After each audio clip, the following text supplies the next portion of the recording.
ये डॉक्यूमेंट्री मापोगो नामक शेरों के एक झुंड की कहानी है, दक्षिण अफ्रीका के साबी सैंड इलाके की। शेरों के शिकार की कला और उनके सहवास को दिखाने के लिए कुछ अतिरिक्त फुटेज का भी इस्तेमाल किया गया है।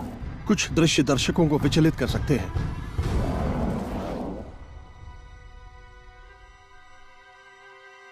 फिल्म मेकर्स और फील्ड गाइड्स पिछले 16 सालों से शेरों के एक परिवार पर नजर रखे हुए हैं और उस परिवार के शेर मशहूर हुए मापोगो के नाम से। उन्होंने उनकी बड़ी असाधारण हरकतें देखी हैं और इस दौरान मापोगो अपने नए इलाके की तलाश में निकले और उसकी खोज भी कर ली। जैसे ही उन्होंने अपने पहले इलाके पर कब्जा जमाया, तब से ही खूनी खेल शुरू हो गया था। इन 6 शेरों ने जितने बड़े इलाके पर कब्जा जमाया था, उतने बड़े इलाके पर पहले कभी कोई शेर कब्जा नहीं कर पाया। उनका तरीका ही बड़ा हिंसक था। वो अपने सामने आने वाले हर खतरे को खत्म कर देते थे। हमारा अंदाजा है कि उन्होंने साल भर के अंदर करीब 100 शेरों को मार डाला था। मापोगो जितने हिंसक और खतरनाक शेर बहुत कम ही होते हैं। उनकी कहानी में हमें शेरों के एक स्याह पहलू को देखने का मौका मिलता है और जीने के लिए उनके संघर्ष का भी।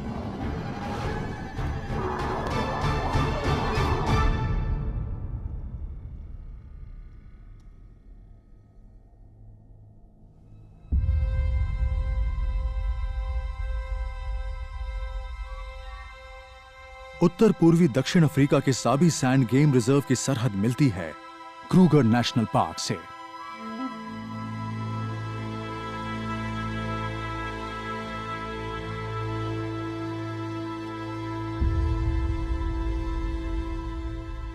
येलोस्टोन से 2 गुना ज्यादा बड़े क्रूगर में जंगली जीवों की कमी नहीं है और वो रास्ता सीधा साबी सैंड इलाके तक जाता है।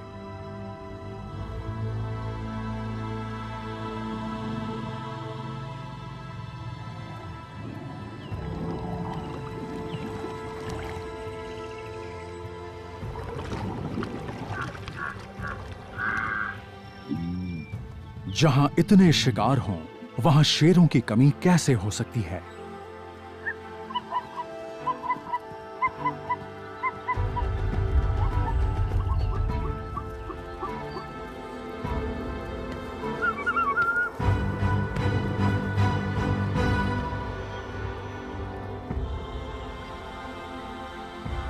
यहीं पर करीब 1 दशक के दौरान फिल्म मेकरों और फील्ड गाइडों ने मापोगो शेरों की जिंदगी का चरम देखा है।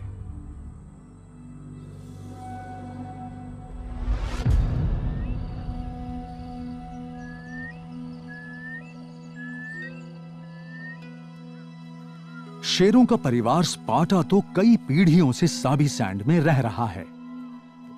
सन 2002 में वो परिवार 10 बच्चों की परवरिश कर रहा था। उनमें से 5 शेर थे।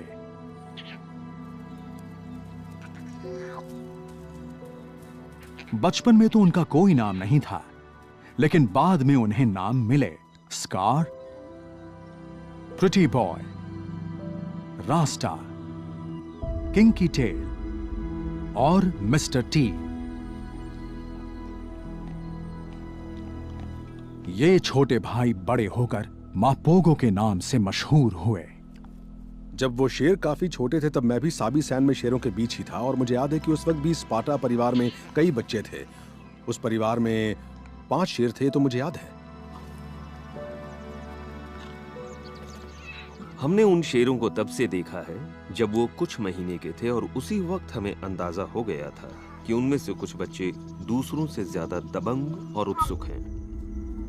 वो नई नई चीजों के पीछे भागते थे, नए नए जीवों का शिकार करना चाहते थे, जबकि कुछ चुपचाप अपनी जगह पर पड़े रहते, थोड़े घबराए हुए से नजर आते और दूसरों को देख देख कर ही कुछ सीखने की कोशिश करते।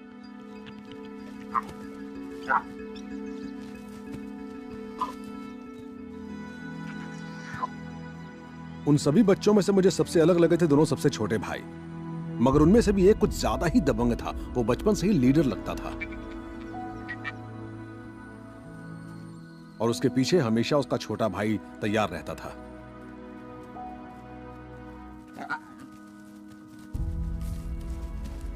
उनकी वो जुगलबंदी तो बड़ी छोटी उम्र से ही नजर आने लगी थी।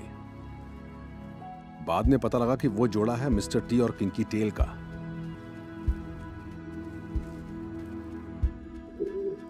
मापोगो परिवार के उन दो सबसे छोटे सदस्यों का सिर्फ वो रिश्ता ही उन्हें परिवार के दूसरे बड़े सदस्यों से अलग नहीं करता था।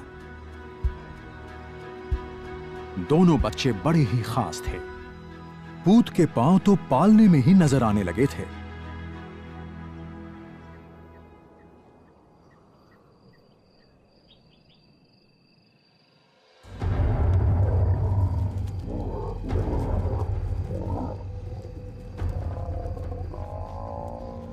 एक बार उस परिवार ने एक भैंसे को धर दबोचा। परिवार के एक बड़े सदस्य मपोगो के बाप ने उस लाश पर कब्जा जमा लिया।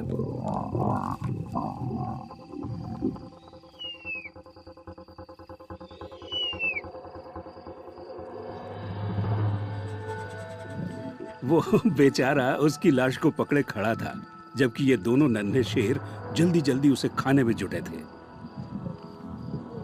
इससे यह भी पता लगता है कि दोनों बच्चे उस उम्र में भी कितने निडर थे। बाप अगर एक बार भी पंजा मार देता तो उनकी छुट्टी हो जाती।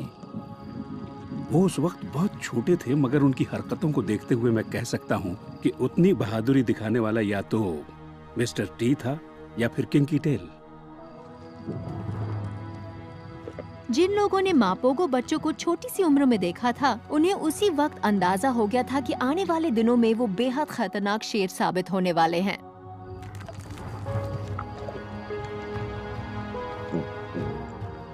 जब वो पांचों भाई साथ में थे तब हम सभी मान चुके थे कि एक दिन वो जंगल पर राज करेंगे।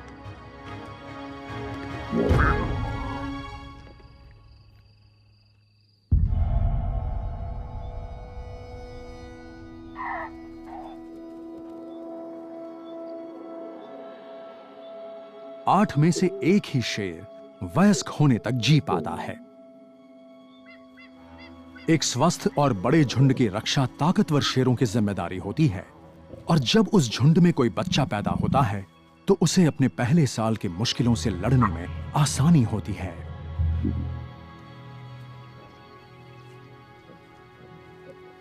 हम शेरों के परिवार को शेरनियों की वजह से प्राइड कहते हैं। शेरनियां आमतौर पर जिंदगी भर एक ही इलाके में रहती हैं और उनकी बेटियां भी बड़ी होकर उसी परिवार को आगे बढ़ाती हैं। इसलिए शेरों का एक प्राइड कई दशकों तक बना रहता है। मगर शेर एक दूसरे के साथ दोस्ती करते हैं और अपना एक अलग संगठन बनाते हैं, और वो अपनी जिंदगी में बहुत बड़े इलाके में घूमते हैं। इसलिए कई बार अपने जन्म की जगह से बहुत दूर भी पहुंच जाते हैं। मपोगो नाम से मशहूर हुए शेरों के बापों ने भी ऐसा ही एक संगठन बनाया था। वो वेस्ट स्ट्रीट के शेर थे और उन्होंने कई प्राइड्स पर कब्जा जमा लिया था। मुझे अच्छी तरह से याद है कि वेस्ट स्ट्रीट के शेर बड़े अच्छे बाप थे। वो बड़े सहनशील भी थे।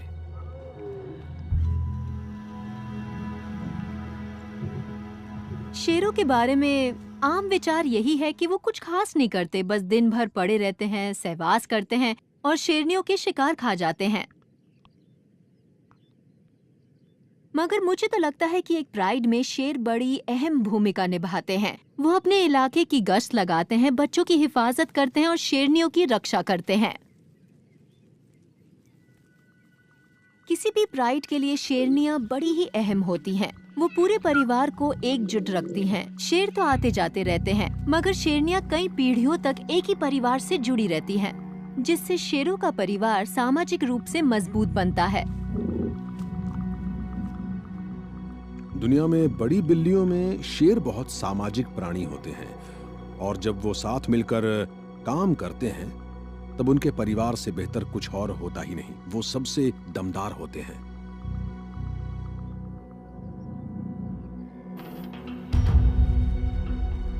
स्पार्टा प्राइड में 10 बच्चे थे, जिनमें से 5 नन्हे मापोगो भी थे।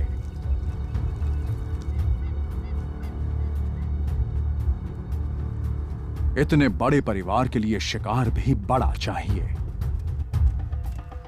लेकिन स्पार्टा शेरनियों और वेस्ट स्ट्रीट के शेरों ने शिकार को नई बुलंदियों पर पहुंचा दिया था।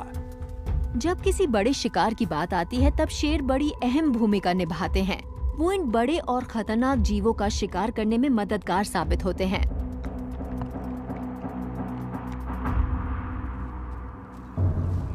एक जिराफ जितने बड़े जीव का शिकार करना शेरों के लिए भी आसान नहीं होता और उसकी वजह है जिराफ का कद। जिराफ की एक दुलत्ती भी एक शेर का काम तमाम कर सकती है। खतरा तो बहुत ज्यादा होता है मगर कामयाबी पर इनाम भी बड़ा मिलता है।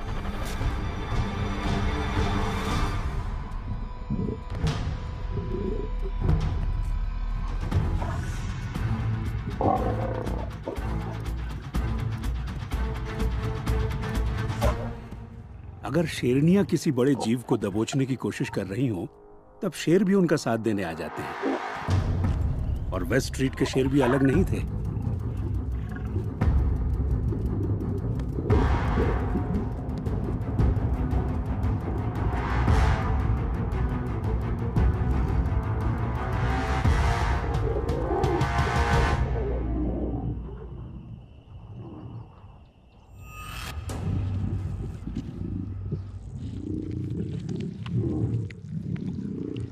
एक वयस्क नर जिराफ का वजन करीब 1300 किलो तक होता है और उससे स्पार्टा प्राइड कई दिन तक अपना पेट भर सकती है।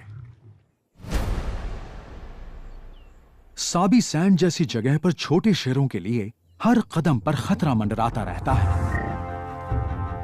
जब मिस्टर टी और किंकी टेल काफी छोटे थे, तभी मापोगो बंधुओं का उभरता साम्राज्य अचानक खत्म होने लगा था।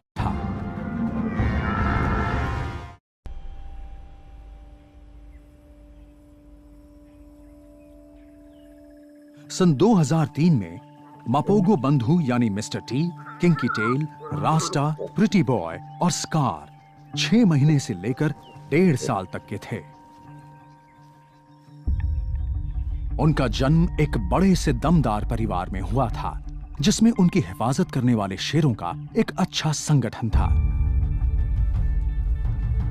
उनकी माएं स्पार्टा प्राइड की शेरनियां बड़ी खतरनाक शिकारी थीं।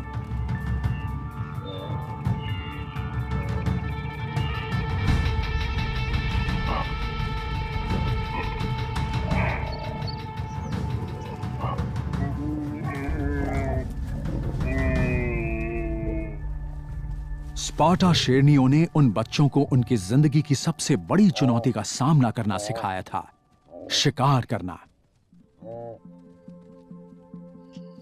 शेर के बच्चे बहुत छोटी उम्र से ही शिकार करने की कला तराशने लगते हैं। वो अपने इलाके में रहने वाले हर जीव का पीछा करते हैं।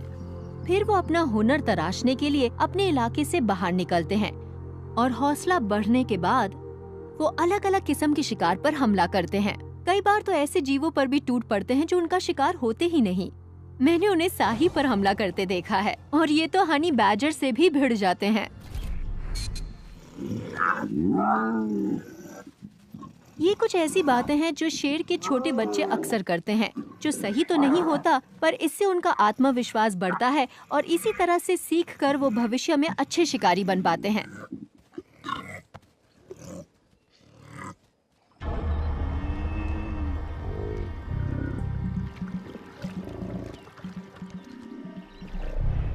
मापोगो बंधुओं को तो भविष्य में ज्यादा बड़े और दमदार शिकारों का शिकार करना था। खासकर अफ्रीका के सबसे खतरनाक जीव जंगली भैंसों का।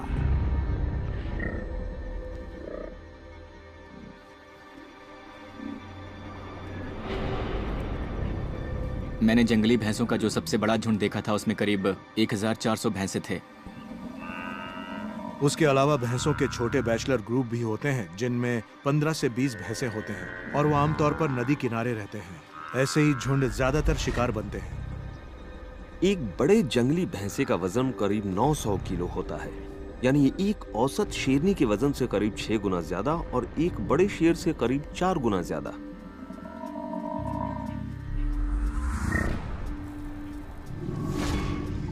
भैंसों के सींग मुड़े हुए और नुकीले होते हैं। वो शेरों को सींगों से बहुत नुकसान पहुंचा सकते हैं।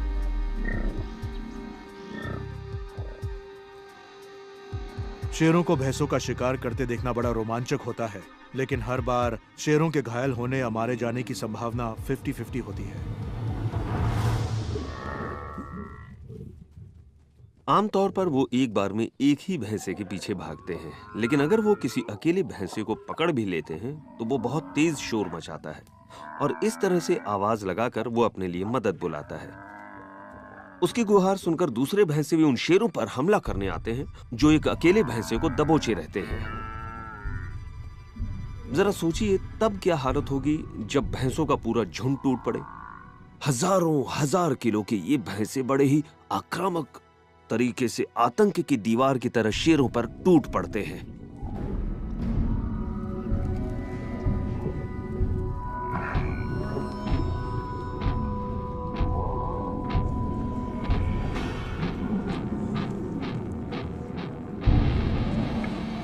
मैंने देखा है कि भैंसों ने एक वयस्क शेर को हवा में उछाल दिया और वो 2 गुलाटियां मारकर वापस जमीन पर आया।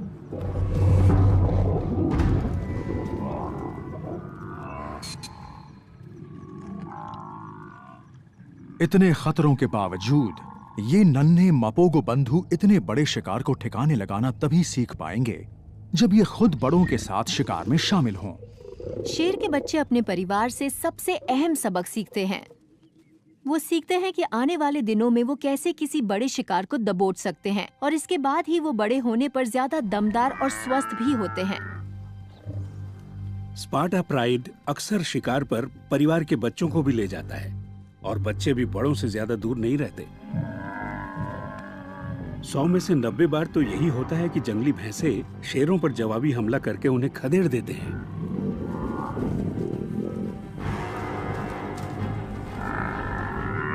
परिवार के बड़े भागने की कोशिश कर रहे हैं, लेकिन नन्हे मपोगो और उनके भाई बहन भैंसों के भड़के हुए हमलावर झुंड के बीच फंस गए हैं।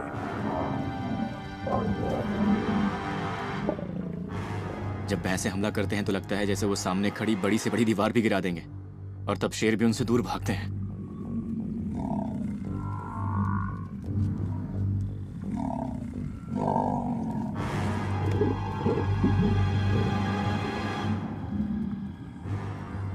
मैंने उन्हें काफी दूर से ही देखा था और मुझे तो लग रहा था कि उन भैंसों के बीच फंसे बच्चे कहीं उनका शिकार न बन जाए।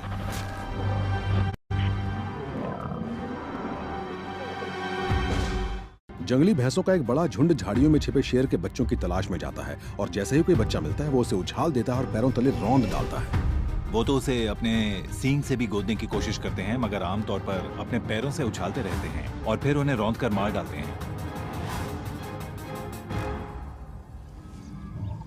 मुझे अच्छी तरह याद है कि जब स्पार्टा प्राइड के कुछ बच्चे मारे गए थे तब पूरे परिवार में मातम छा गया था।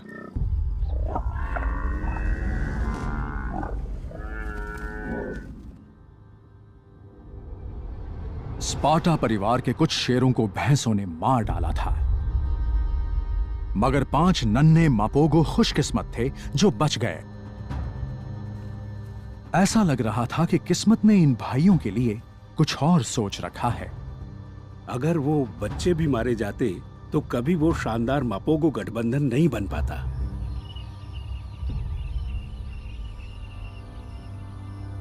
Mister T, Kinky Tail, Rasta, Scar और प्रिटी बॉय ने हर चुनौती का सामना किया और अपनी जिंदगी का पहला बेहद मुश्किल साल बिता लिया।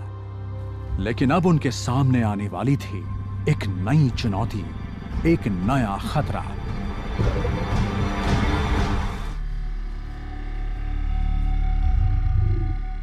सन 2003 में स्पार्टा प्राइड के इलाके में एक अनजान शेर घुस आया। जब किसी इलाके में कोई नया शेर आता है तब परिवार के छोटे बच्चों के लिए खतरा बढ़ जाता है। कोई शेर किसी इलाके पर कब्जा जमाने के बाद सबसे पहले हर बच्चे को ही मारता है। मगर नन्हे मापोगो बड़े खुशकिस्मत थे। किसी ने इसकी उम्मीद भी नहीं की थी, पर घुसपैठिए ने उन बच्चों को नहीं मारा। इलाके में आया नया शेर भी अपनी जान बचाकर भागा था। असल में स्पार्टा शेरनियों और वेस्ट स्ट्रीट के शेरों ने उसे अपने परिवार में शामिल कर लिया था। हमने जो भी देखा था वो मेरे ख्याल से शायद पहली बार हुआ था।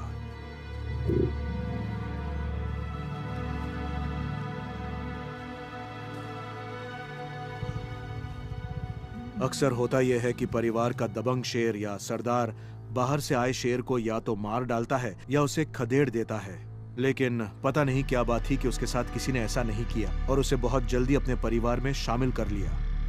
मुझे तो लगता है वो शायद उन 5 नन्हे शेरों का सौतेला भाई था, क्योंकि उस वक्त उसकी उम्र करीब 4 साल थी और उनके बाप उसे सिर्फ इस वजह से बर्दाश्त कर रहे थे कि वो भी शायद आसपास के किसी प्राइड में उनकी ही औलाद था। अगले 1 साल में उस नए शेर मखूलू को स्पार्टा प्राइड ने पूरी तरह अपना लिया और वो अब परिवार का सदस्य ही नहीं, उन 5 नन्हे मापोगो शेरों का बड़ा भाई भी बन चुका था। उसी 1 साल के दौरान फील्ड गाइडों ने देखा कि मिस्टर टी और किंकी टेल के बीच जो रिश्ता बचपन में बना था वो अब और ज्यादा मजबूत हो गया था और वो अब हमेशा साथ साथ ही रहते थे।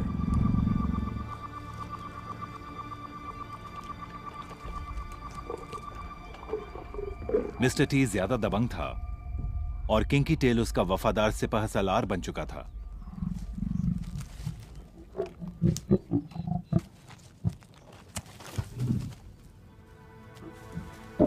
वो हमेशा मिस्टर टी की मदद के लिए तैयार रहता था।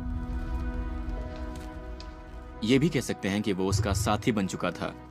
वो साय की तरह मिस्टर टी के साथ रहता और हर मुश्किल वक्त पर उसकी मदद भी करता था।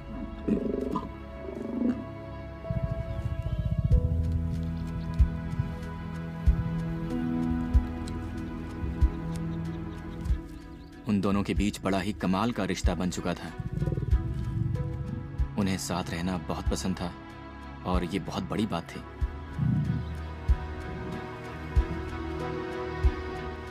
मगर नन्हे शेरों की जिंदगी में शांति ज्यादा वक्त तक नहीं रहती। जब वो सहवास की उम्र के हो जाते हैं तब उन्हें परिवार से बाहर कर दिया जाता है और उन्हें अपने बलबूते पर रहना पड़ता है।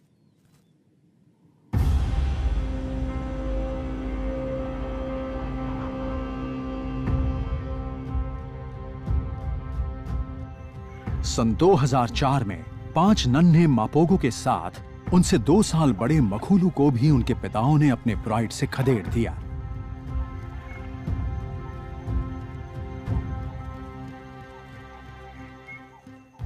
अब ये बेघर बंजारा शेर अपने दम पर जीने को मजबूर हो चुके थे।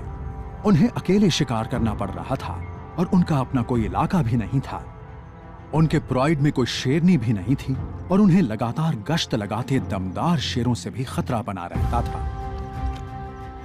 जब ये शेर बेघर बंजारों की तरह रहते हैं तब किसी और वक्त के मुकाबले ज्यादा शेर मारे भी जाते हैं। सबसे अहम बात यह थी कि वो सब अपनी जिंदगी के जिस मुकाम पर थे वहां उन्हें अपनी जिंदगी अपने बूते पर काटनी थी। वो घर छोड़ चुके थे। अब उन्हें अकेले ही मैदान में लड़ना था या मैदान छोड़कर भागना था।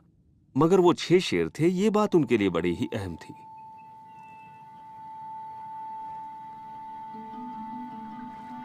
साथ रहने की वजह से ये 6 शेर हर मुश्किल चुनौती का सामना ज्यादा आसानी से कर सकते थे। मापोगो संगठन बन चुका था, मगर इन्हें अभी काफी लंबा सफर तय करना था। उसके बाद ही ये इतने बड़े, दमदार और दबंग हो सकते थे कि अपना एक नया इलाका तय कर सकें। शुरू में तो उन्हें पहचानना भी मुश्किल था क्योंकि उन सभी का आयाल निकलना शुरू हुआ था, लेकिन फिर धीरे धीरे वो अपने नाम से पहचाने जाने लगे। सबसे पहला तो था मकूलू, वो सबसे बड़ा था। वो काफी हट्टा कट्टा शेर था। उसका अयाल भी काले रंग का था। बहुत ही सुंदर शेर था वो। फिर दूसरे को प्रिटी बॉय कहा जाने लगा। वो देखने में बड़ा ही सुंदर शेर था। उसके बाद स्क्यूस्पैन था या जख्म के निशान वाला शेर। उसकी पीठ पर बाएं कूल्हे और रीढ़ की हड्डी के बीच एक गहरा निशान था। चौथे का नाम था रास्टर ऑफ ड्रेडलॉक। उसके आयाल में कुछ फंसा हुआ था जिसकी वजह से वो सचमुच ड्रेडलॉक लगता था। Mister T. उसका आयाल बहुत ही सुंदर था। और छठा था किंकी टेल। ये थे 6 मापोगो।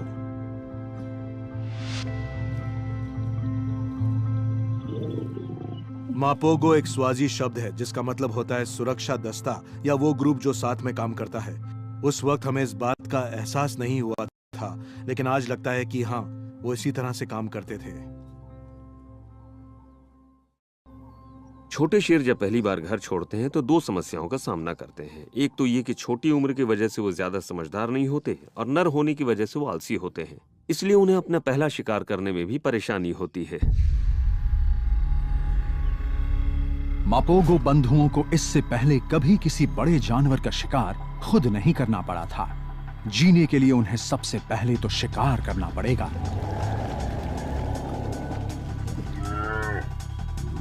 अगले कुछ महीनों तक मापोगो बंधु अपने शिकार के हुनर को तराशेंगे, अपने अंदर हौसला पैदा करेंगे और तब किसी बड़े शिकार पर हमला करेंगे।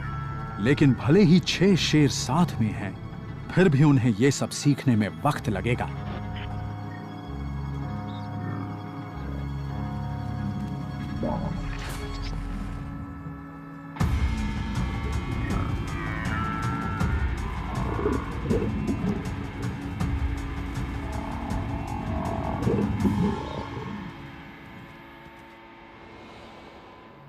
ये आमतौर पर मौके का फायदा उठाते हैं और जहां भी कोई लाश मिल जाती है ये टूट पड़ते हैं। कई बार ये शेरनियों को भी खदेड़ देते हैं ताकि जल्दी से अपना पेट भर सके। लेकिन जब आसपास कोई दबंग और तेज तर्रार शेर होता है, तब इन मापोगो बंधुओं को अपनी जान बचाकर भागना पड़ता है।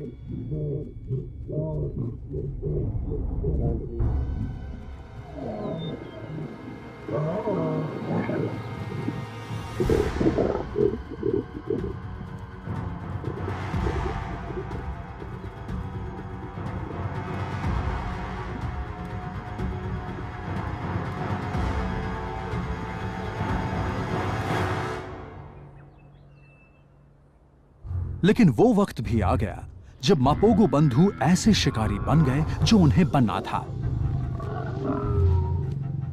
वो भैंसों पर ज्यादा हमले करने लगे थे, लेकिन उन्होंने दरियाई घोड़ों को भी नहीं छोड़ा।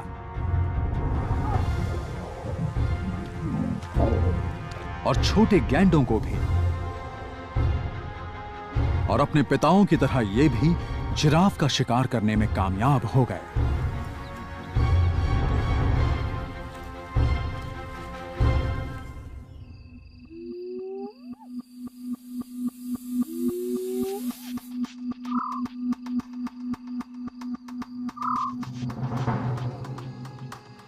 उनकी सबसे बड़ी खूबी यही थी कि वो साथ मिलकर ही शिकार किया करते थे।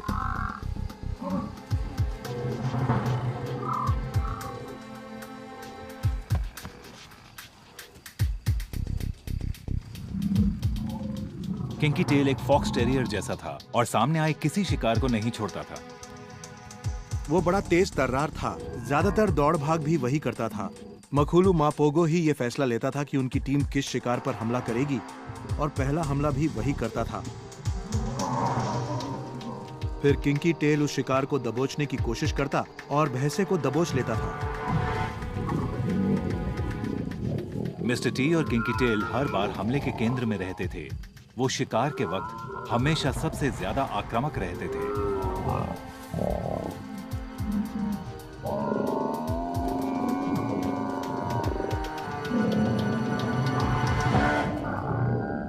सच तो यह है कि इन शेरों ने भैंसों का शिकार करना सीख लिया था, जो इनकी कामयाबी के लिए बहुत बड़ी बात थी। वो अब काफी बड़े और दमदार हो चुके थे।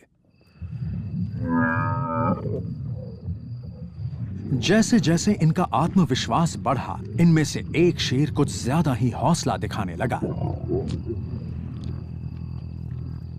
किसी शिकार के बाद जब वो उसे खाने लगते थे तो मिस्टर टी अक्सर बाकी सबसे कहीं ज्यादा आक्रामक लगता था। वो किसी भी शिकार को नहीं छोड़ता था, भले ही उसके लिए उसे अपने भाइयों से ही क्यों ना लड़ना पड़ता। वो उनसे लड़ने से भी नहीं हिचकता था।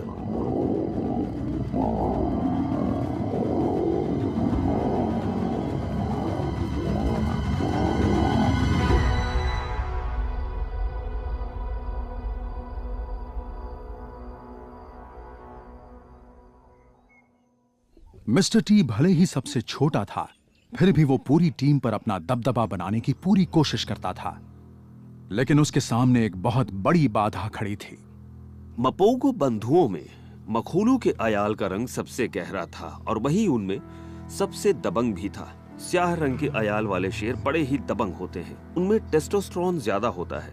जब भी दो शेरों का मुकाबला होता है तब यही माना जाता है कि काले अयाल वाला शेर सुनहरे अयाल वाले शेर को हरा देगा। शुरुआत में तो यकीनन मखूलू ही सब पर हावी था। वही सबका बॉस था। उसने बाकी पांचों को दूर कर रखा था।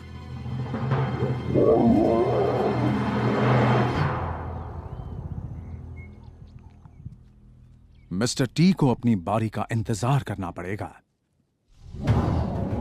मखूलू के नेतृत्व में ये 6 बंजारे शेर आत्मविश्वास से भरे खतरनाक शिकारी बन चुके थे। अब इनका गठबंधन अपने इलाके पर कब्जा जमाने को तैयार था। हमें बहुत बड़ा बदलाव आने की उम्मीद तो थी, लेकिन इतने बड़े पैमाने पर हिंसा होगी ये पता नहीं था।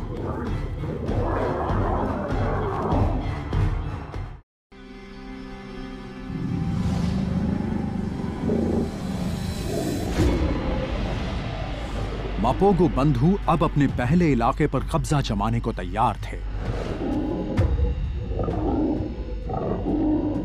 सन 2006 में मखूलू के नेतृत्व में पांचों भाई Pretty Boy, Scar, Rasta, Kinky Tail और मिस्टर टी पूरे इलाके में आतंक मचाने को तैयार थे। ऐसा आतंक जैसा साबी सैंड में पहले कभी नहीं देखा गया था।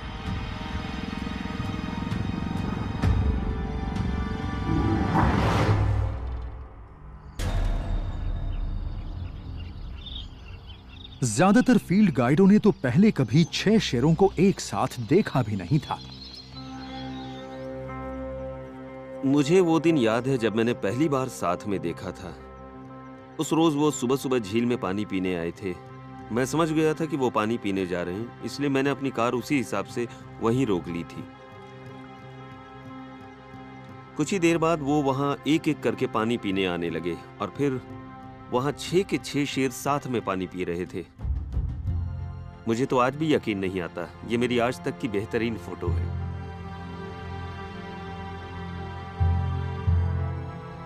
हमने सोचा भी नहीं था कि वो 6 शेर हमें साथ में दिखेंगे। हमारे लिए ये बहुत ही अस्वाभाविक बात थी। इस तरह के समूह में सबसे अहम बात होती है कि उसका आकार कितना बड़ा है। उसमें अगर 3 से 4 दमदार शेर हों, तब इस बात की संभावना ज्यादा रहती है कि वो किसी इलाके पर कब्जा जमा ले। और 6 शेरों का ये समूह तो काफी दमदार था।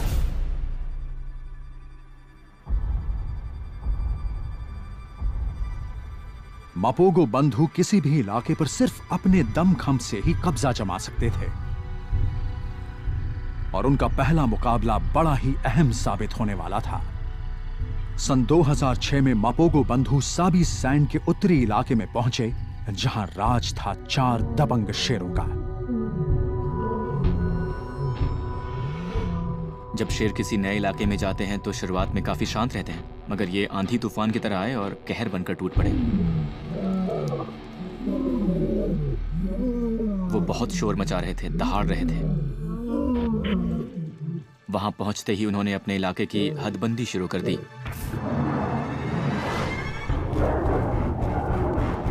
उत्तर के शेरों ने अपने इलाके और परिवार की हिफाजत शुरू कर दी।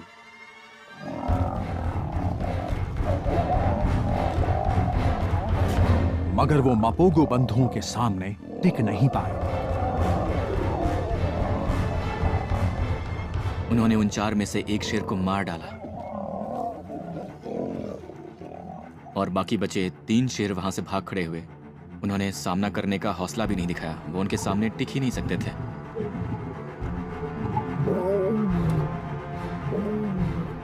आखिरकार मापोगो बंधुओं ने काफी बड़े इलाके पर कब्जा जमा लिया।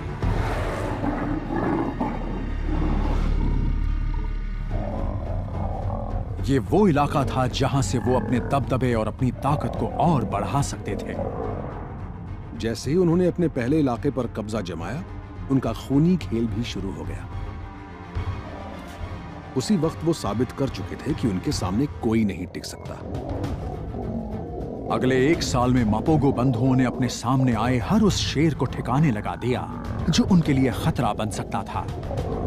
जब शेर सामने ज्यादा शेरों की तादाद देखते हैं तो वो भाग निकलते हैं, और वहां के शेरों ने भी यही किया, क्योंकि अगर वो पकड़े जाते तो जान से जाते।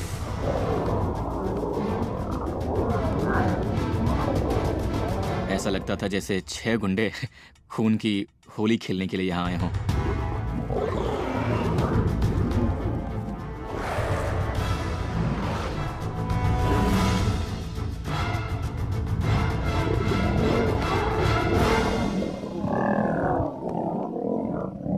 जैसे जैसे उनका आत्मविश्वास बढ़ रहा था, उनका इलाका भी बढ़ता जा रहा था। उसकी बड़ी वजह यह थी कि वो दूसरे शेरों को क्रूगर की ओर खदेड़ते जा रहे थे और अपना इलाका बढ़ा रहे थे।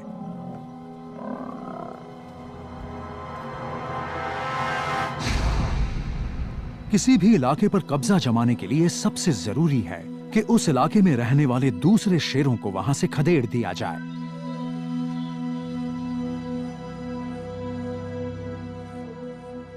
हमें फिक्र थी। उन इलाकों में कई परिवार बसे थे, उनमें बहुत से बच्चे भी थे। उन परिवारों में रह रहे बच्चे 6 से 8 महीने के थे और हम उन्हें अच्छी तरह जानते थे। वो अपने रंग में आने ही लगे थे कि तभी उन्होंने उन पर हमला कर दिया।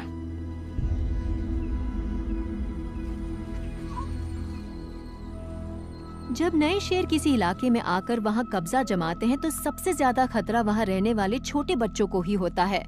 वो शेर वहां सौतेले बाप की भी भूमिका नहीं निभाते और न ही दूसरे शेरों के बच्चों को पालना चाहते हैं।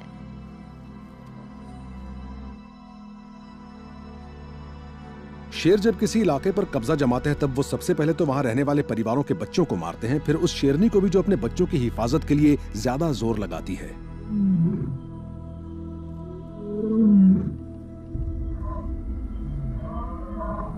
शेरनियां अपने इलाके में किसी नए शेर को देखते ही हरकत में आ जाती हैं। उसके बाद वो अपने बच्चों के करीब आ जाती हैं और फिर दूसरी शेरनियों के साथ मिलकर उस घुसपैठिए शेर का सामना करने की कोशिश करती हैं।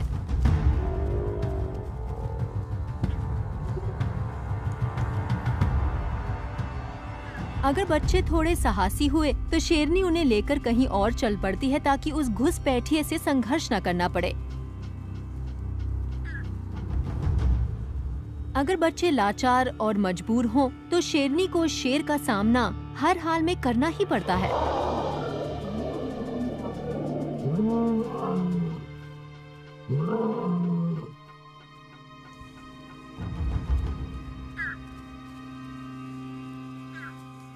मैं ऑटवा प्राइड की निगरानी कर रहा था। उस प्राइड में 3 शेरनियां और 11 बच्चे थे।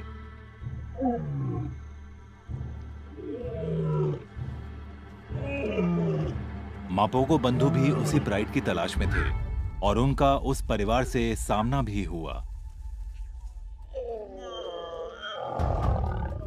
वो लड़ाई बड़ी ही हिंसक थी क्योंकि शेरनियां हर हाल में अपने बच्चों को बचाना चाहती थीं।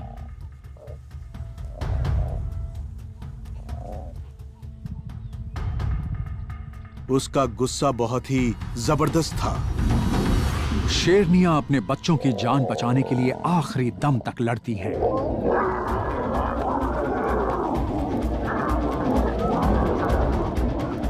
वहां बहुत कुछ हो रहा था। चारों तरफ अफरा तफरी मची थी। हमारी गाड़ी के आसपास काफी हंगामा मचा था।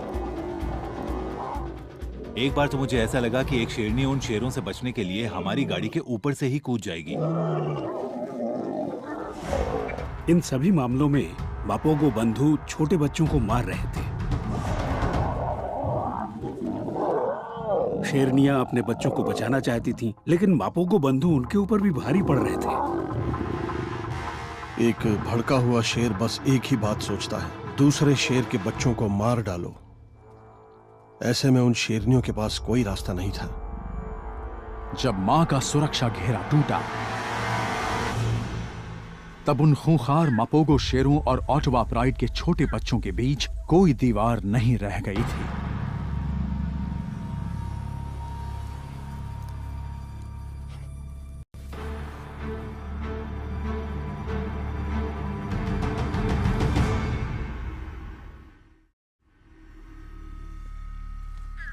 अगर 6 खूंखार शेर किसी के पीछे पड़े हों तो उनसे अपने बच्चों को बचा पाना बहुत मुश्किल होता है, और वो बच्चे तो मजबूर थे, कमजोर थे।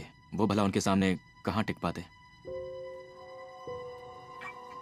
पूरे ऑटवा प्राइड में मेरे ख्याल से 11 बच्चे थे, उनमें से एक भी नहीं बचा।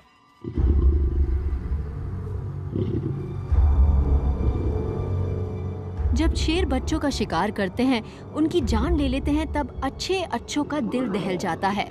मैं तो एक बायोलॉजिस्ट हूँ, मुझे मालूम है कि ऐसा होता ही है, फिर भी मैं वो नजारा नहीं देख सकती।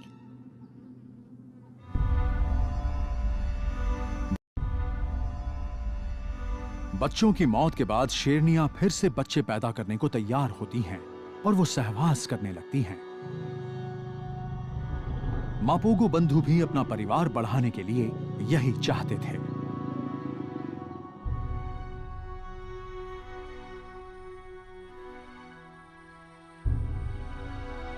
करीब 3 महीने के दौरान इस इलाके में शेर के जितने भी बच्चे थे वो सब मारे गए और मापोगो बंधुओं ने उन्हें खा लिया।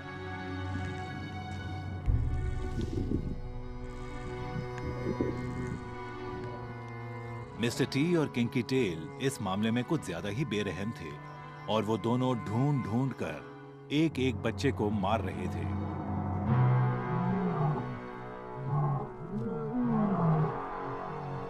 अपने पहले ही साल में मारे जाने वाले शेर के करीब 1/4 बच्चे दूसरे शेरों का ही शिकार बनते हैं। ये किसी प्राइड पर कब्जा जमाने का स्वाभाविक तरीका है। हमने अभी तक उनकी जितनी भी कहानियां सुनी हैं, उनसे तो यही लगता है कि मिस्टर टी ही उन सब में सबसे ज्यादा खतरनाक था।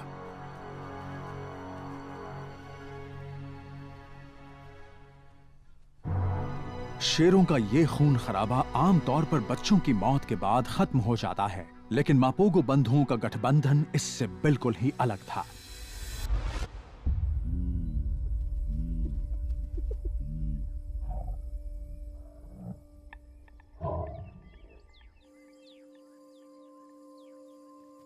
ऑटवा प्राइड के सारे शेर भाग चुके थे और बच्चे भी मारे जा चुके थे, और अब जल्दी ही ऑटवा परिवार की शेरनियां फिर से बच्चे पैदा कर सकती थीं। मापोगो शेरों के शरीर में टेस्टोस्टेरोन उफान पर था और सहवास के लिए उनके बीच ही मुकाबला होने लगा था।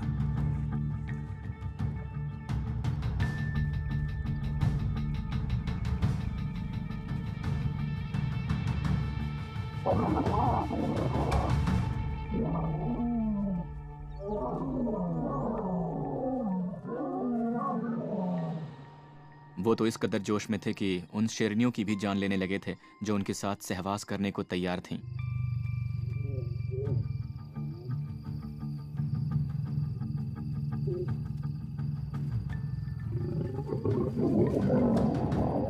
जब वो आपस में कोई फैसला नहीं कर पाए, तब उन्होंने शेरनी पर ही हमला कर दिया और उसे मार डाला।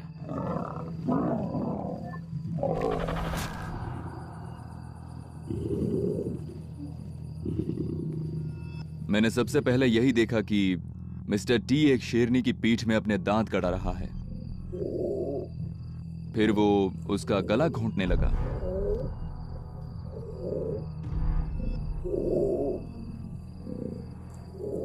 दस से 15 मिनट में शेरनी की जान निकल गई और तब मिस्टर टी उसे खाने की तैयारी करने लगा।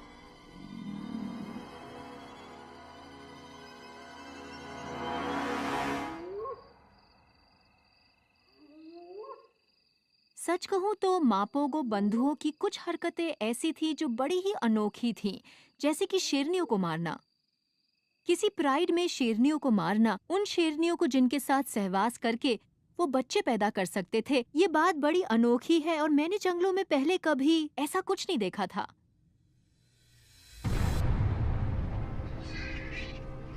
अगले 1 साल के अंदर मापोगो बंधु एक के बाद एक प्राइड पर कब्जा करने लगे और जो भी शेर उनके लिए खतरा बनता वो उसे मार डालते। मुझे नहीं लगता कि हम में से कोई दावे से ये कह सकता है कि मापोगो बंधुओं ने कितने शेरों की जान ली थी। उनकी वजह से शेरों की आबादी भी अचानक कम होने लगी थी। एक बार तो हमें लगा था कि उन्होंने सैबी सैंड में एक ही साल में करीब 100 शेरों की जान ले ली थी। इतने शेरों का मारा जाना छोटी बात नहीं है।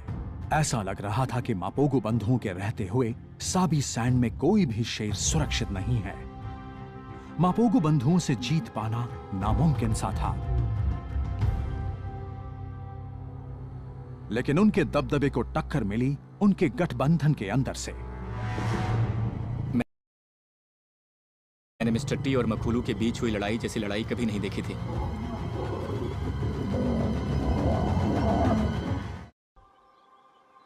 सन 2008 तक मापोगो बंधुओं ने कई दबंग शेरों को मार डाला था और बहुत बड़े इलाके पर कब्जा जमाने में कामयाब हो गए थे। वो इलाका इतना बड़ा था कि उसमें कभी 5 अलग-अलग इलाके हुआ करते थे।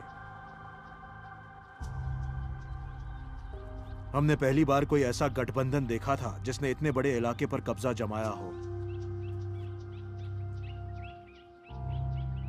जिस इलाके पर उनका कब्जा था उसमें साबी सैंड्स गेम रिजर्व का ज्यादातर हिस्सा शामिल था। करीब 70,000 हेक्टेयर के इलाके पर उनका कब्जा था। यानी 1,60,000 एकड़ से ज्यादा बड़ा इलाका, मैनहट्टन से करीब 7 गुना बड़ी जगह। सैबी सैंड्स जैसी जगह जहां काफी बड़ी संख्या में शिकार हो, पानी की कमी ना हो और टक्कर देने के लिए बहुत सारे शेर हों, वहां एक छोटे इलाके में ही सीमित रहना ज्यादा अच्छा होता है। सच कहे तो मापोगो बंधुओं ने करीब करीब पूरे सैबी सैंड्स पर ही कब्जा जमा लिया था, जो इस बात का सबूत था कि उनका गठबंधन कितना मजबूत था।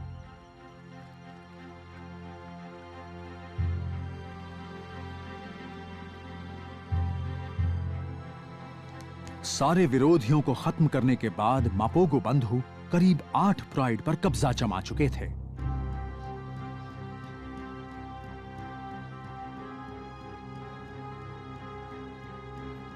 अब वो साबी सैंड के बेताज बादशाह बन चुके थे। मगर उनमें से कुछ तो इतने से भी खुश नहीं थे। आमतौर पर तो हम यही सोचते हैं कि किसी गठबंधन में कोई मतभेद नहीं होता और उसके सभी सदस्य अच्छे तालमेल के साथ काम करते हैं। अक्सर यही देखा गया है कि ऐसे किसी गठबंधन में 1 या 2 शेर दबंग होते हैं और बाकी उसके सिपहसालार। लेकिन फिर उनके सामने ये सवाल होता है कि वो उस टोली में रहें और दबंगों का हुक्म बजाएं या फिर उनसे अलग होकर अपनी एक दूसरी टोली बना लें। मिस्टर टी और किंकी टेल तो मानो सिपह सालारी के लिए पैदा ही नहीं हुए थे। वो तो बस राज करना चाहते थे। लेकिन एक शेर उनके रास्ते का कांटा था। मखुलू यकीनन मापोगो बंधुओं में सबसे दबंग था। वो बॉस था। मैंने मिस्टर टी और मखुलू के बीच हुई लड़ाई जैसी लड़ाई कभी नहीं देखी थी। उस लड़ाई में मिस्टर टी ने उसे कड़ी टक्कर दी थी।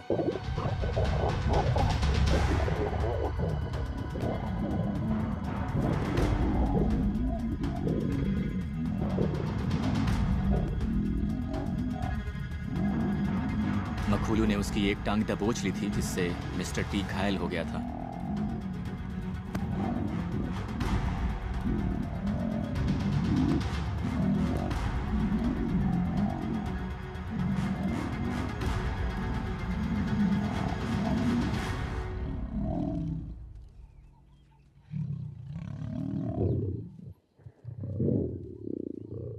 और उसके बाद ही गठबंधन में दरार पड़ने लगी। मेरे ख्याल से ये भी एक वजह थी कि वो दोनों बाकी चारों को छोड़कर चले गए। ज्यादातर फील्ड गाइडों ने पहली बार 6 शेरों का ऐसा कोई गठबंधन देखा था, लेकिन किसी ने भी सोचा नहीं था कि उस गठबंधन के भी 2 टुकड़े हो जाएंगे। लेकिन सन 2008 में यही हुआ। मिस्टर टी और किंकी टेल उस वक्त 6 साल के थे और अपनी जवानी के चरम पर वो अपने से बड़े मखुलू के अलावा अपने भाइयों प्रिटी बॉय, रास्टा और स्कार से अलग हो गए। मैंने तो सोचा भी नहीं था कि ऐसा कुछ होगा, लेकिन एक गठबंधन अब 2 टोलियों में बंट चुका था और दोनों अपने अलग अलग इलाके पर राज करने लगे, पर उनके इलाके भी एक दूसरे के करीब ही थे। पुरानी टोली से अलग होने के बाद मिस्टर टी और किंकी टेल ने अपने पुराने इलाके के उत्तर मध्य के इलाके पर कब्जा जमा लिया, जबकि बाकी बचे चारों शेर पश्चिम में चले गए।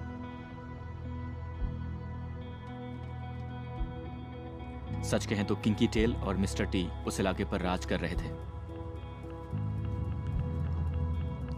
पहले तो हमें भी ये बात अच्छी नहीं लगी थी, लेकिन उन्होंने जो किया उसके बाद तो यही लगने लगा था कि ये दोनों वाकई शेर हैं। हम उन शेरों को बचपन से जानते थे और हम उनसे प्यार करने लगे थे। मिस्टर टी और किंकी टेल को एक दूसरे का साथ बहुत पसंद था। उनके बीच बड़ा ही कमाल का तालमेल भी था। दोनों भाई जैसे नजर आते थे। उस घटना के बाद उनका सामना किसी और शेर से भी नहीं हुआ। वो अपने पुराने साथियों से भी कभी-कभी मिलते थे, पर अब उनके इलाके अलग-अलग थे। मिस्टर टी और किंकी टेल अब अपना पूरा ध्यान अपने बच्चे पैदा करने पर लगाने लगे थे।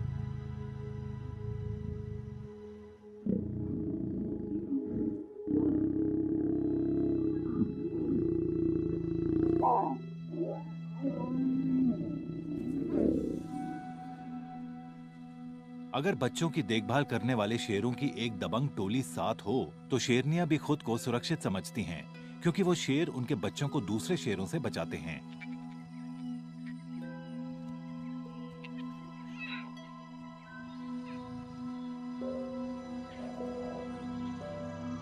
उस वक्त वहां शेरों के काफी बच्चे थे और मेरे ख्याल से ओटावा और शमूमी प्राइड में कुल मिलाकर करीब 15 बच्चे थे।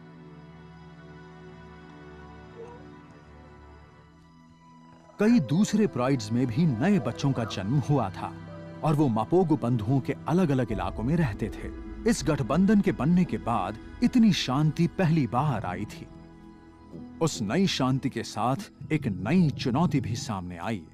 वो थे उनके पिता।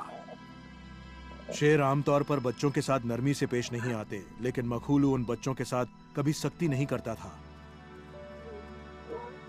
हमने कई बार देखा कि बच्चे उसकी पीठ पर चढ़ जाते हैं, उसका आयाल खींचते हैं, मगर वो हमेशा शांत ही रहता था।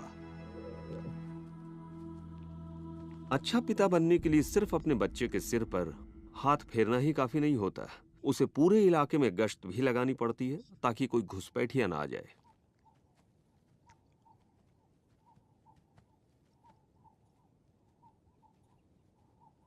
शेर अपने इलाके में गश्त लगाते हैं और अपने इलाके की सुरक्षा करते हैं। इसके लिए वो कई तरीके अपनाते हैं। कभी दहाड़ते हैं,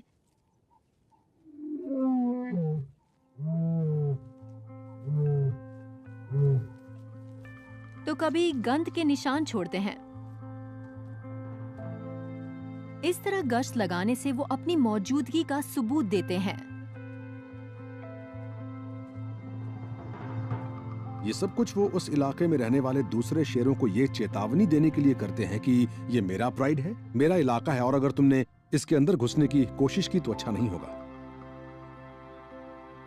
मापोगो बंधुओं के इलाके के पश्चिमी भाग में एक शेर अपनी टोली की सीमा की रक्षा पूरी शिद्दत से कर रहा था।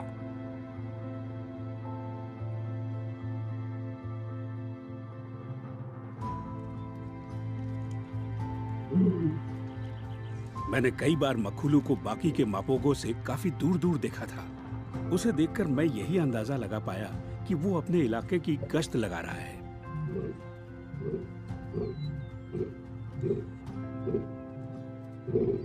कई बार वो पूरे हफ्ते भर अपने साथियों से दूर रहता था और फिर वापस आकर उनके साथ रहने लगता था।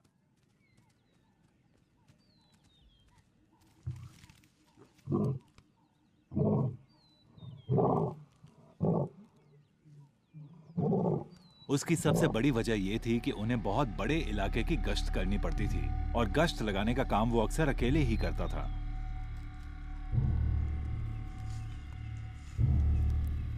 कई बार हमने उसकी दहाड़ने की आवाज भी सुनी थी और हम उसकी दहाड़ अच्छी तरह पहचानते थे क्योंकि वो बिल्कुल अलग थी। मैंने आज तक किसी शेर को मखूलू की तरह दहाड़ते हुए नहीं सुना।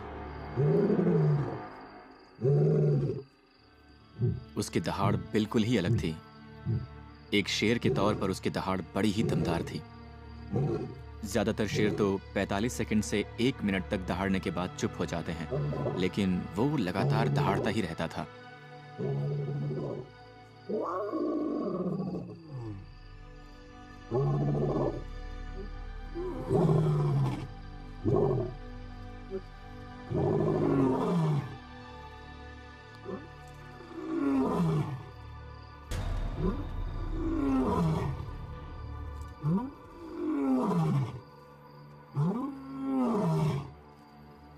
सन 2010 में मापोगो बंधुओं के दखल के बाद 4 साल बीत चुके थे।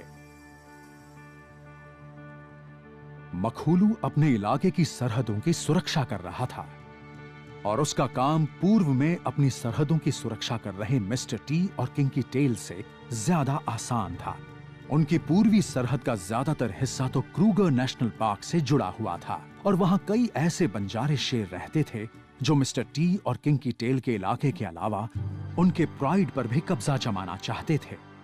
जहां भी बंजारे शेर रहते हैं या शेरों की कोई और बड़ी टोली रहती है, वहां हमेशा खतरा बना रहता है, क्योंकि वो हमेशा दूसरे प्राइड पर कब्जा जमाने की ताक में रहते हैं।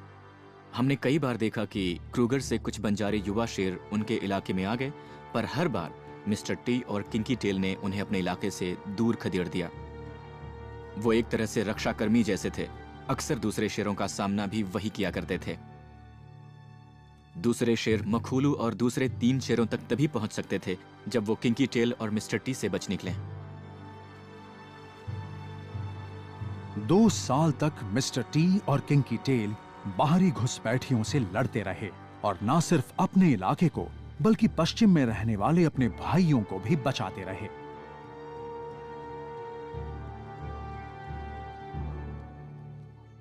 मगर उन्हें इस बात का एहसास नहीं था कि 5 शेरों का एक और नया गठबंधन बन रहा है, जिसे हम आज मजिंगलांग कहते हैं, और वो बहुत धीरे धीरे दक्षिण की ओर बढ़ रहा था। किसी एक बंजारे शेर का सामना करना एक बात थी, पर 5 शेरों के गठबंधन से निपटना मिस्टर टी और किंकी टेल के लिए भी इतना आसान नहीं था।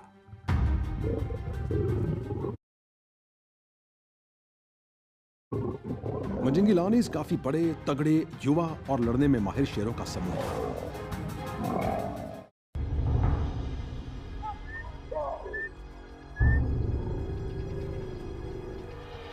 8 जून सन 2010 को मजिंगलांग के नाम से मशहूर 5 शेरों की एक टोली साबी सैंड के उत्तरी पूर्वी इलाके में दाखिल हुई। मापोगो बंधुओं के कब्जे के बाद किसी ने उस इलाके में इतनी बड़ी टोली को नहीं देखा था।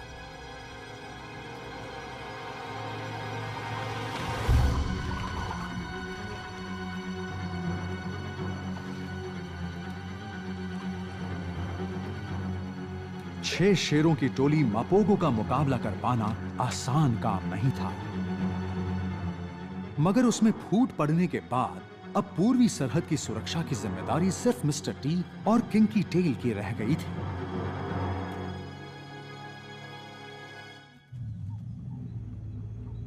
लेकिन अब मापोगो गिनती में कम थे। 2 भाइयों का मुकाबला 5 शेरों से था। चूंकि उसका नाम मिस्टर टी था और साथ में रहने वाला किंकी टेल था और दोनों पहले कभी किसी लड़ाई में हारे नहीं थे, इसलिए वो ये मानने को तैयार नहीं थे कि वो इन हालात का सामना नहीं कर सकते। लेकिन मजिंगिलानीज काफी बड़े, तगड़े, युवा और लड़ने में माहिर शेरों का समूह था।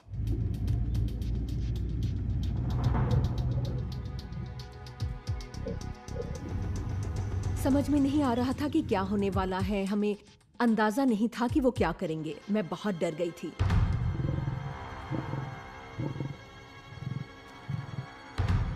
वो युवा शेर बड़ी तेजी से आगे बढ़ रहे थे।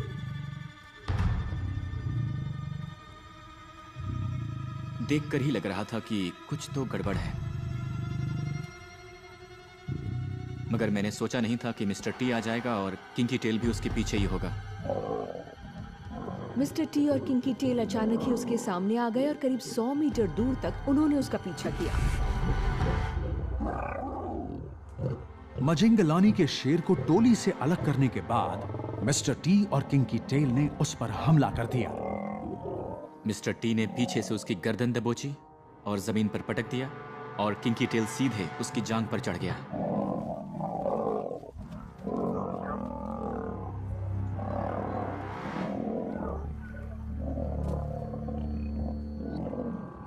उनके दहाड़ने की आवाजें दिल दहला देने वाली थीं।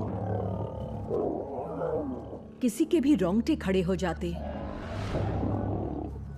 मिस्टर टी के चेहरे पर उसने कई वार किए। मुझे याद है वो जवाब देने की कोशिश कर रहा था, पर विरोधी शेर ने मिस्टर टी का कान दबोच रखा था, मानो उसे बाहर खींच लेना चाहता हो।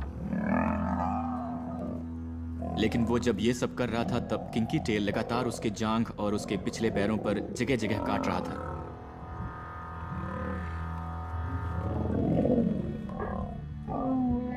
और वो दहाड़ भी रहा था। दूसरे शेर पर हमला करते वक्त किंकी टेल भी दहाड़ रहा था।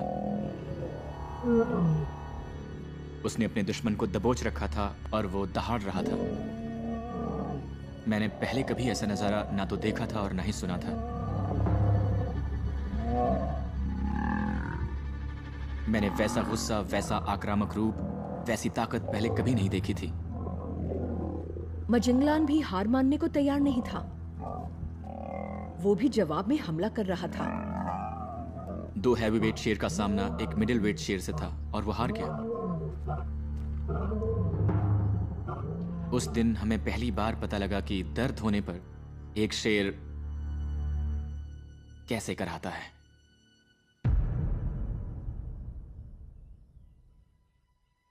उनकी लड़ाई देखने के बाद मेरे दिल में बड़ा मिला जुला एहसास था। मैं इस बात से राहत महसूस कर रही थी कि उस जानलेवा लड़ाई में किंकी टेल या मिस्टर टी को ज्यादा कुछ नहीं हुआ था। घायल किंकी टेल और मिस्टर टी ने दिन भर अपने जख्मों का इलाज किया, जबकि मजिंगलान को उन्होंने सड़क किनारे ही अधमरा छोड़ दिया था। एक बार फिर उन्होंने अपने इलाके की हिफाजत कर ली थी।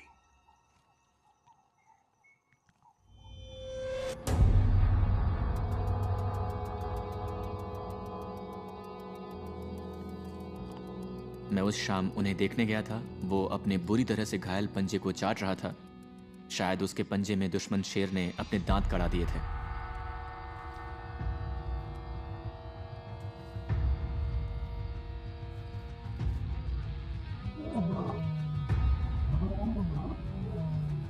रात में खाने के वक्त मैंने जंगल के खुले इलाके और लॉज के आसपास शेर की दहाड़ सुनी। अचानक ही एक रेंजर ने मेरे घर का दरवाजा खटखटाया और कहा, अपना कैमरा लीजिए और जल्दी से बाहर आ जाइए।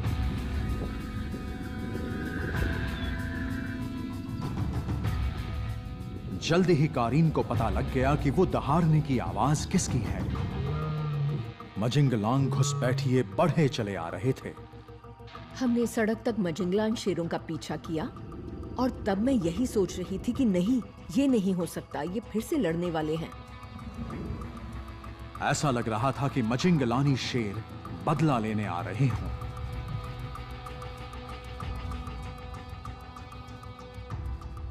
उन्होंने हमसे थोड़ी दूरी बना ली थी और हमें उनके करीब पहुंचने के लिए तेजी से भागना पड़ रहा था। एक जगह हम उनसे थोड़ा पीछे रह गए। हमें धूल के बादल दिख रहे थे और उनकी दहाड़ें और गुर्राहट सुनाई दे रही थी।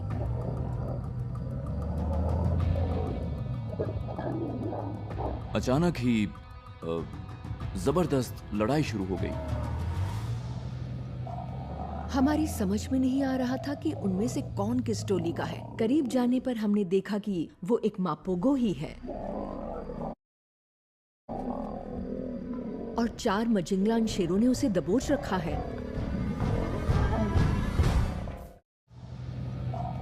हमारी समझ में नहीं आ रहा था कि उनमें से कौन किस टोली का है।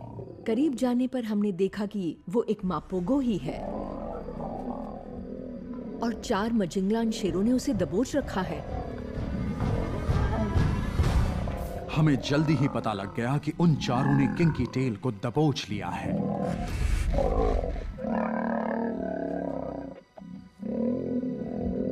वो बुरी तरह घायल था, पर भागने के लिए पूरा जोर लगा रहा था।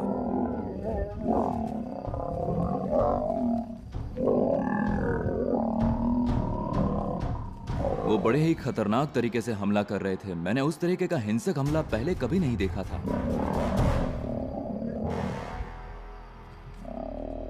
फिर वो उस बेचारे की चीर फाड़ करने लगे।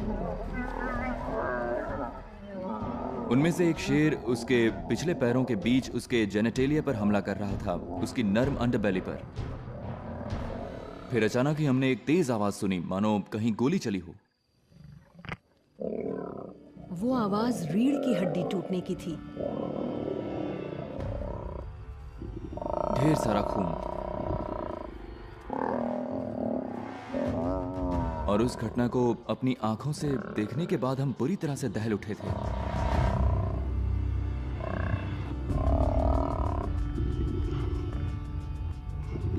वो गंध, वो आवाज, वो नजारा, वो सब कुछ रोंगटे खड़े कर देने वाला था।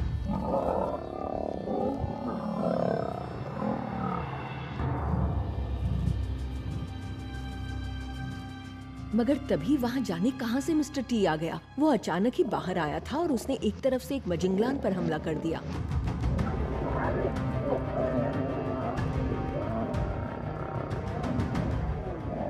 किंकी टेल बुरी तरह से घायल था, मगर इस बात से भी मिस्टर टी अपने भाई को बचाने से नहीं रुका। उसने 2 मजिंगलानी शेरों पर हमला कर दिया। वो अपने भाई की मदद तो कर रहा था, पर जानता था कि वो कुछ कर नहीं पाएगा। तब वो अपनी दुम दबाकर भाग निकला। जिन 2 शेरों ने किंकी टेल को पकड़ रखा था, वो अभी भी उसे नोच खसोट रहे थे। फिर वो उसे छोड़कर उसके भाई मिस्टर टी के पीछे भागे।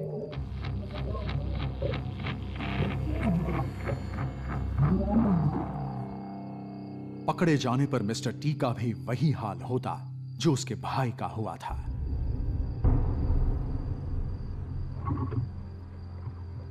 किंकी टेल बड़ी गहरी सांसें ले रहा था।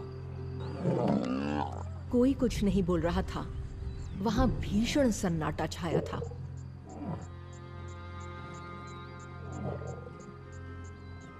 हम उस शेर को बचाना चाहते थे, पर हमारे चाहने से कुछ नहीं होने वाला था, क्योंकि हम उनकी लड़ाई के बीच नहीं कूद सकते थे।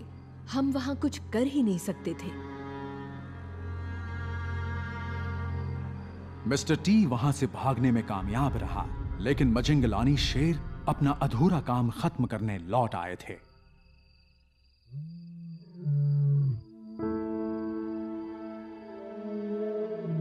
वहां पहुंचने के कम से कम 10 मिनट पहले से हम उनके लौटने की आवाज सुन रहे थे। फिर कुछ दूरी पर हमें वो आते हुए नजर आए।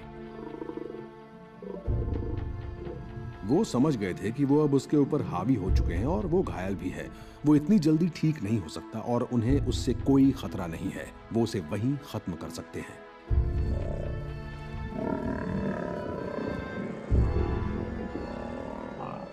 उस वक्त हम समझ चुके थे कि अब किंकी टेल को कोई नहीं बचा सकता। उसकी मौत तय है।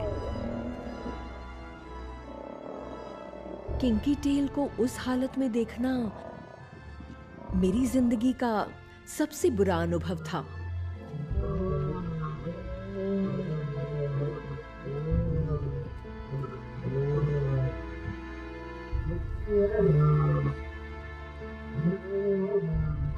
मेरे लिए सबसे मुश्किल था उन रेंजर्स की प्रतिक्रिया देखना। वो बहुत ज्यादा उदास थे। उस घटना ने उनके दिल पर बड़ा गहरा असर किया था। मैंने शाम के वक्त किंकी टेल की मौत की खबर सुनी और तब मैं बहुत रोया था। वो मेरा सबसे पसंदीदा शेर था और मैं उसे बहुत पसंद करता था।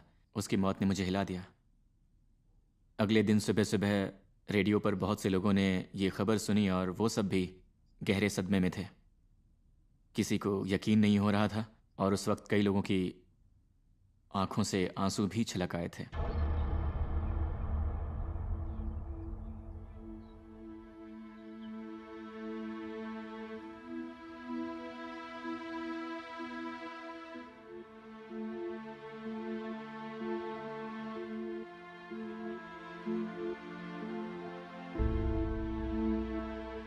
अगली सुबह हम सभी लॉज से निकल आए। हम ये जानना चाहते थे कि कल रात असल में क्या हुआ था।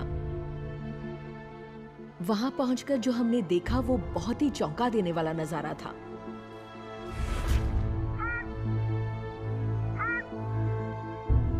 हमने देखा कि एक लकड़बग्घा और 2 ब्लैक बग सियार किंकी टेल की लाश को चाट पोंछकर साफ कर रहे थे।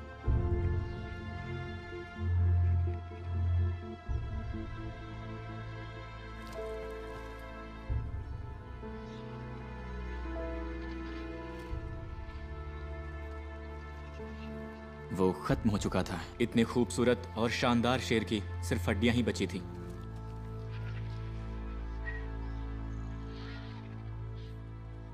मुझे सबसे ज्यादा दुख ये देखकर हुआ कि एक ब्लैक बैक सियार वो अयाल लेकर भाग रहा था जो कभी एक बड़े ही खूबसूरत शेर की शान था।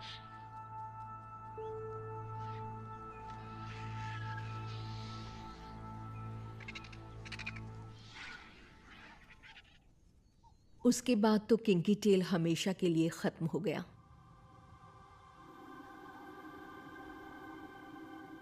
अपने भाई की मौत के बाद जख्मी मिस्टर टी को पश्चिम की ओर जाते हुए देखा गया था। मिस्टर टी मान चुका था कि अब वो कुछ नहीं कर सकता। वो उस इलाके पर राज नहीं कर सकता, उस इलाके की हिफाजत नहीं कर सकता।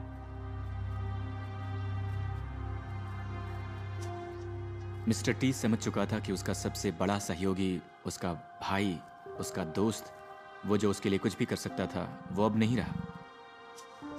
उसे यह एहसास भी हो चुका था कि अब वो उस इलाके पर अकेला राज नहीं कर सकता। मिस्टर टी ने सोच लिया था कि वो अपने पुराने गठबंधन के भाइयों के पास लौट जाएगा।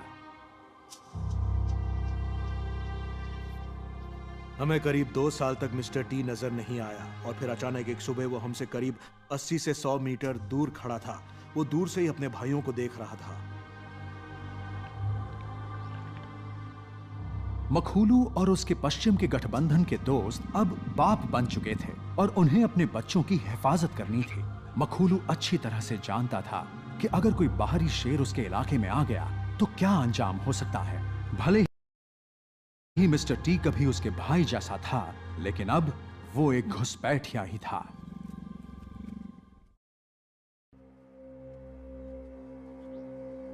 मिस्टर टी किसी तरह से मजिंगलानी शेरों से बच निकला था, उन शेरों से जिन्होंने उसके भाई किंकी टेल को मार डाला था और उसके पूर्व के इलाके पर कब्जा जमा लिया था। अब वो पश्चिम की ओर जा रहा था, जहां मखूलू और बचे हुए मापोगो बंधुओं का राज था।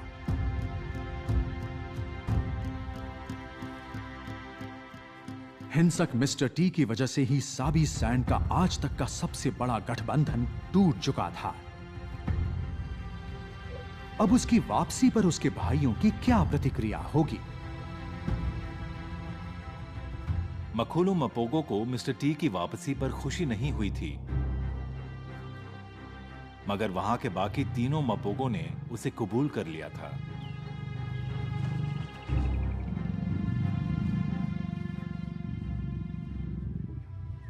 ये बड़ी अच्छी बात थी कि इतने दिनों के बाद भी उसके 4 पुराने साथियों ने उसकी वापसी को स्वीकार लिया था। फील्ड गाइड इस बात से बड़े खुश थे कि मिस्टर टी को बिना खून खराबे के स्वीकार कर लिया गया था। लेकिन मिस्टर टी तो मिस्टर टी था। वो ना तो उसके ब्राइड थे, ना ही उसके बच्चे। हमें लगा था कि मिस्टर टी भी उस टोली के बच्चों को अपना लेगा, पर उसने ऐसा किया नहीं।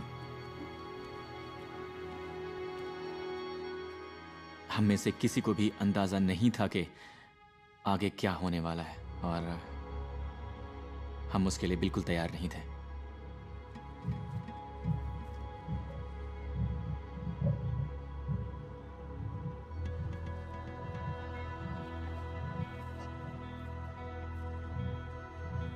कुछ ही दिनों के बाद उसने टोली के बच्चों को मारना शुरू कर दिया।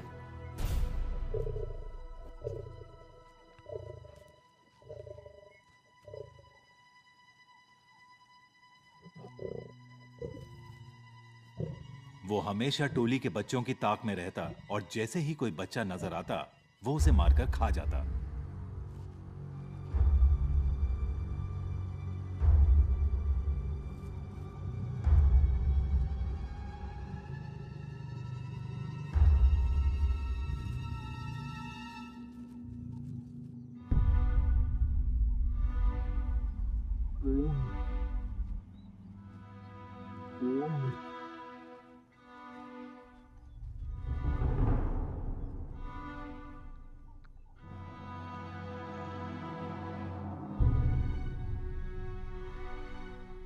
सबसे दिलचस्प बात तो यह थी कि उस टोली के दूसरे शेर इस ओर ध्यान ही नहीं दे रहे थे।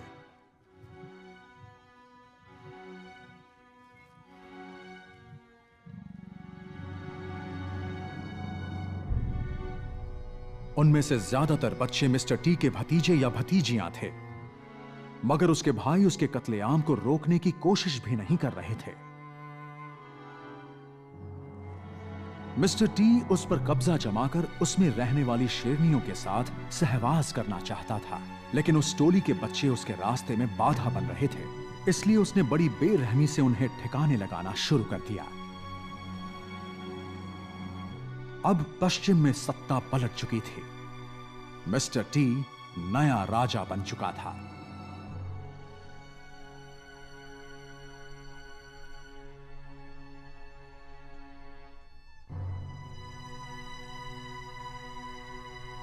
एक बार फिर से मिस्टर टी लौट आया था और उसने बच्चों को मारने के बाद फिर से अपना दबदबा बना लिया था, और उसके बाद हमें अंदाजा नहीं था कि आगे क्या होने वाला है, लेकिन मेरे ख्याल से सबके मन में यही था कि कुछ बुरा ही होने वाला है।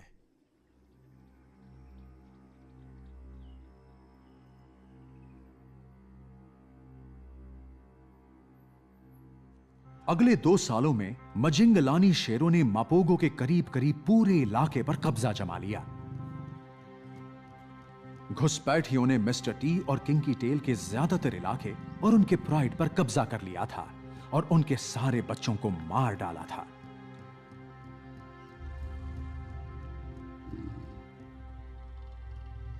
काफी दिनों तक युद्ध विराम रहा, पर इस दौरान इस गठबंधन की किस्मत खराब ही रही, क्योंकि अब प्रिटी बॉय और रास्टा भी गायब थे।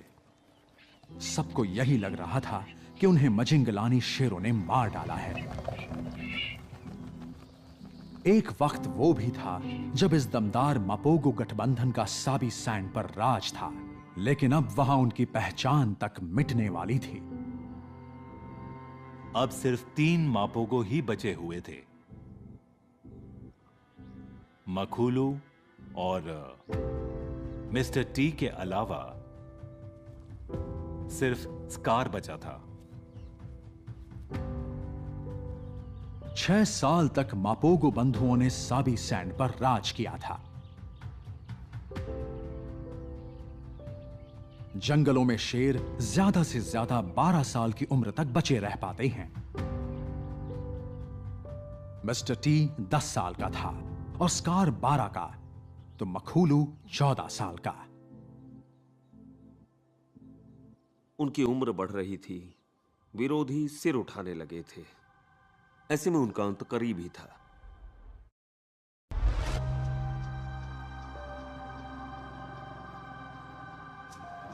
सोलह मार्च सन 2012 को 5 शेरों का एक और गठबंधन दक्षिण से मापोगो बंधुओं के इलाके में दाखिल हुआ। उस गठबंधन का नाम था सिलाटीज।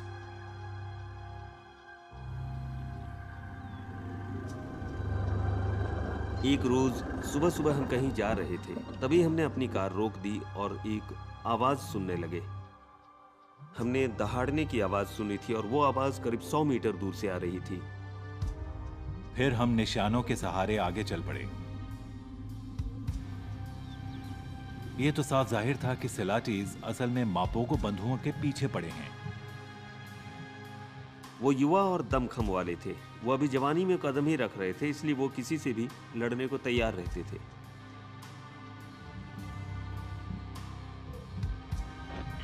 उन्होंने एक मापोगो को बाकी सबसे अलग कर दिया था, मगर वो कौन था इसके बारे में हमें मालूम नहीं था।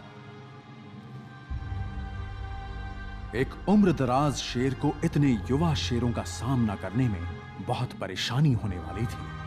मगर इसके बावजूद एक मापोगो अपने बचे खुचे इलाके की हिफाजत करने से नहीं रुका।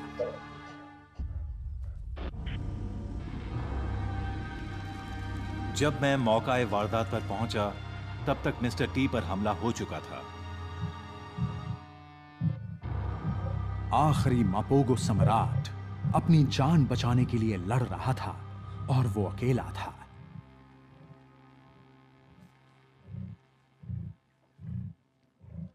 उसकी रीढ़ की हड्डी पर बड़ा गहरा जख्म लगा था। उसके पिछले पैरों के ठीक ऊपर और उसका पिछले पैरों से नीचे का पूरा शरीर अपाहिज हो चुका था।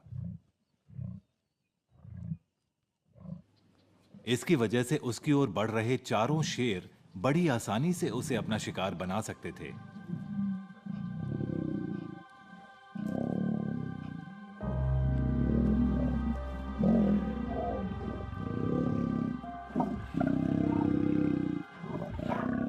वो उसे मारने के लिए बड़ी चालाकी भरी रणनीति अपना रहे थे। उनमें से एक उसका ध्यान बटाता और उनका दूसरा साथी पीछे से उसकी रीढ़ की हड्डी पर हमला कर देता।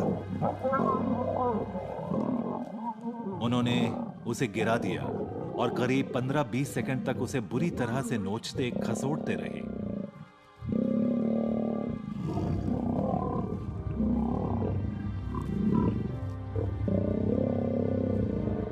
उसके बाद वो रुके और वहां से चल पड़े।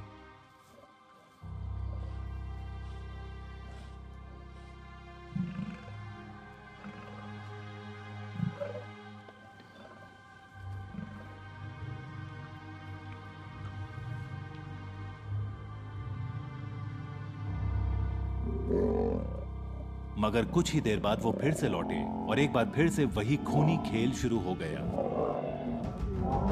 मिस्टर टी उस वक्त अपनी जान बचाने के लिए लड़ रहा था।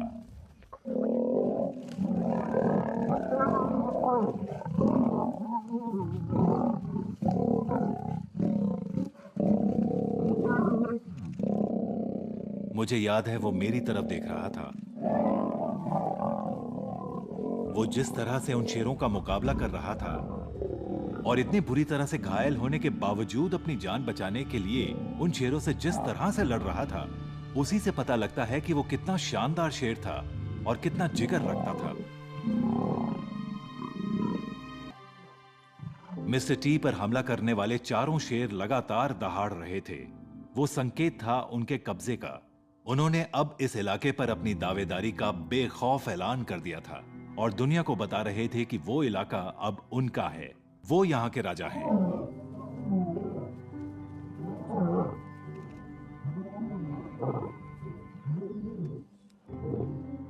वो नजारा बड़ा ही चौंकाने वाला था।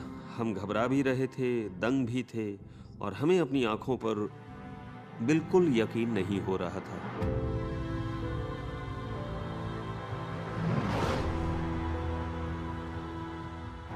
अपनी रीढ़ पर बने बेहद गहरे जख्मों की वजह से वो जांबाज शेर शांत पड़ गया था और जमीन पर सिर के बल पड़ा था। अगले पंजे आगे की ओर फैले थे और पिछले दोनों पैर किसी काम के नहीं थे।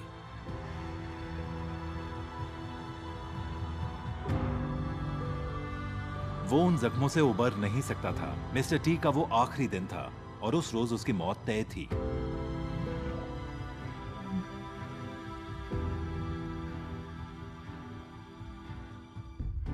मैं अपने भाई के साथ वहीं खड़ा था और हमने उसे आखिरी सांसें लेते देखा था।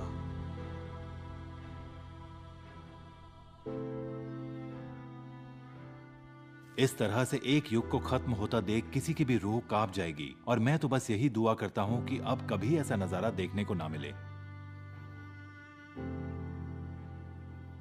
मापोगो बंधुओं की कहानी का अंत बड़ा ही दुख भरा था।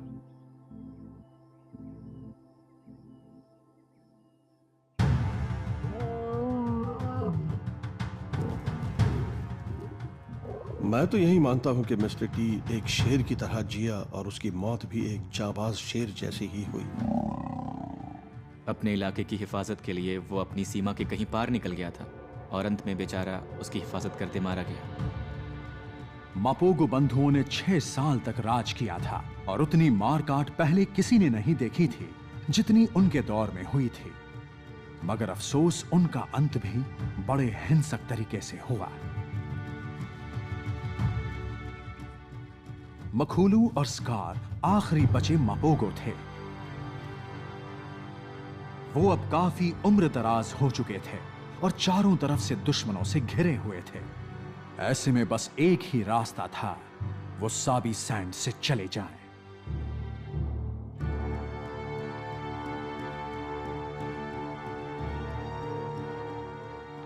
अब मापोगो वहां कभी नजर नहीं आएंगे, मगर आने वाली पीढ़ियों के लिए उम्मीद की किरण बाकी है।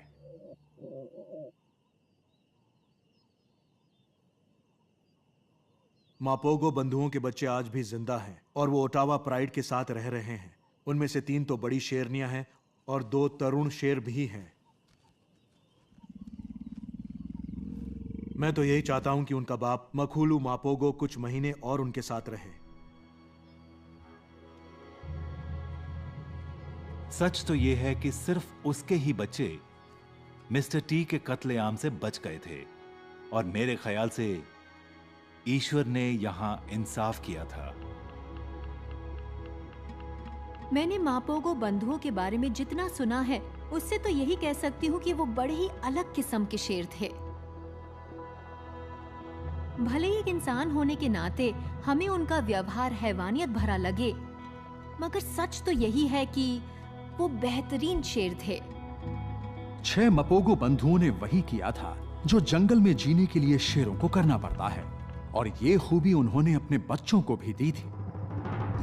मगर उनके बच्चे तो उनसे भी आगे निकल गए। उन्होंने नए इलाकों पर कब्जा करने के लिए नए नए तरीके अपनाए और उसके लिए उन्होंने जितनी मार काट की उतनी हिंसा साबी सैंड में पहले कभी किसी ने नहीं देखी थी।